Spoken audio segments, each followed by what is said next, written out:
भाई mentally strong positive thought और success की सीढ़ियां आपको तब मिलती है जब आपका एटीट्यूड ऐसा बन जाता है कि आपकी टक्कर का इस दुनिया में दूसरा कोई नहीं। आप किसी को प्रूव करना छोड़ देते हैं, आप किसी को ये बताना जताना छोड़ देते हैं कि आप भी कुछ हैं, बल्कि आप वो चीजें करनी शुरू कर देते हैं जो इस दुनिया की नजर में आपका चेहरा ऑटोमेटिकली ला देगी। लोग आपको अपने आप सर्च करना शुरू कर देंगे कि हाँ, अब इस शहर में कोई ऐसा बंदा आ गया है जिसकी टक्कर लेना सबके बस की बात नहीं। एटीट्यूड, शेर अपने एटीट्यूड की वजह से ही जंगल पर राज करता है। बाज अपने एटीट्यूड की वजह से ही सबसे ऊपर उड़ना जानता है, क्योंकि दोनों जानते हैं कि हम अगर एवरेज के साथ रहेंगे तो एवरेज बनकर ही रह जाएंगे। बाज कभी भी कबूतरों के झुंड में आपको उड़ता हुआ नजर नहीं आएगा, वो अकेला उड़ता है और जब जब सामने आता है तो बाकी सारे पंछी खुद ही दाएं बाएं हो जाते हैं। तो भाई अपने एटीट्यूड में सबसे पहली और जरूरी चीज शामिल करो, ग्रेटनेस। जैसे एक पंछी था जिसे उसके मालिक ने हमेशा पिंजरे में ही कैद करके रखा। वो कहीं बाहर उड़ता नहीं था, हमेशा उसी पिंजरे में रहता, उसी में पैदा हुआ, उसी में अब बड़ा भी हो गया था और उसी में शायद मर भी जाएगा। मगर एक दिन उसके मालिक से वो पिंजरा खुला छूट गया। अब खुला छूटा तो काफी देर तक तो वो पंछी उसी में बैठा रहा, क्योंकि उसे मालूम ही नहीं था कि इससे बाहर भी उड़ा जा सकता है, मैं इससे बाहर निकल सकता हूं। वो तो बस उसी में रहा और बड़ा हुआ है। तो थोड़ा थोड़ा करके वो बाहर की साइड आया और हल्के से उड़ने की कोशिश की। वो हल्का सा उड़ा तो पहले तो गिर गया, फिर दोबारा उठा और जोर से उड़ने की कोशिश की। इसके बाद तेज हवा आई और उसे अपने साथ उड़ाकर ले गई। पहले तो उसे समझ ही नहीं आया कि ये कौन सी दुनिया है, ये मैं कहां निकल गया हूं, मेरा मालिक जो मुझसे इतना प्यार करता है वो मेरे बारे में क्या सोचेगा। जबकि उसे थोड़ी ना पता था कि उसका मालिक ही उसका दुश्मन है, जिसने सारी जिंदगी उसे पिंजरे में कैद रखा। वो उड़ता रहा तो भूल गया कि जाना किधर है। बहुत इधर उधर घूमा, कहीं से उसे अपना पिंजरा नहीं दिखा। फिर वो थक हार कर एक पेड़ की डाली पर बैठकर रोने लगा। अब जिस पेड़ पर वो रो रहा था उस पर बहुत सारे कबूतर अपना अपना घोंसला बनाकर रहते थे। शाम के टाइम वो अपने घोंसलों पर आए तो उन्होंने देखा कि कोई नया पंछी उनके पेड़ की डाली पर बैठकर रो रहा है। उन्होंने सबने झुंड बना लिया और उससे पूछना शुरू किया कि कौन हो, कहां से आए हो और रो क्यों रहे हो। तो उसने पूरी बात उन बाकी कबूतरों के झुंड को बता दी। अब जब ये सबने सुनी तो सारे कबूतर जोर जोर से हंसने लगे। अब बेचारा ये कंफ्यूज हो गया कि ये तो मेरा मजाक बना रहे हैं। फिर उन कबूतरों में से एक कबूतर ने कहा कि पागल, तुझे रोने की जरूरत नहीं है, तू उस चीज से आजाद हो गया है। वो एक बंद पिंजरा जो तेरी काबिलियत तुझे बता ही नहीं सकता था, तो तेरी काबिलियत ने तुझे खुद ही ढूंढकर उस पिंजरे से बाहर निकाल दिया। तू किसी पिंजरे में रहना डिजर्व नहीं करता। ये पूरी दुनिया, ये नीला आकाश तेरी उड़ान के लिए बना है।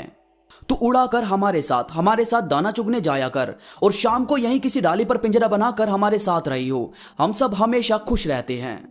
बस उस दिन के बाद वो नया पंछी सबसे दूर दूर तक उड़ सकता था, घूम सकता था इस पूरी दुनिया में। तो यार बात होती है कि आप जिस दायरे में रह रहे हो, देखो कि क्या इससे बाहर भी दुनिया है, क्या इससे बड़ी भी चीज अचीव की जा सकती है। और की जा सकती है तो भाई छोटा सोचने की नीड नहीं है, हमेशा ग्रेटनेस हासिल करो। इसके बाद है अम्यूजिंग, मनोरंजक, जो सबको हंसाए। उनकी बातों को सुने, कुछ ऐसा आपको बनना चाहिए।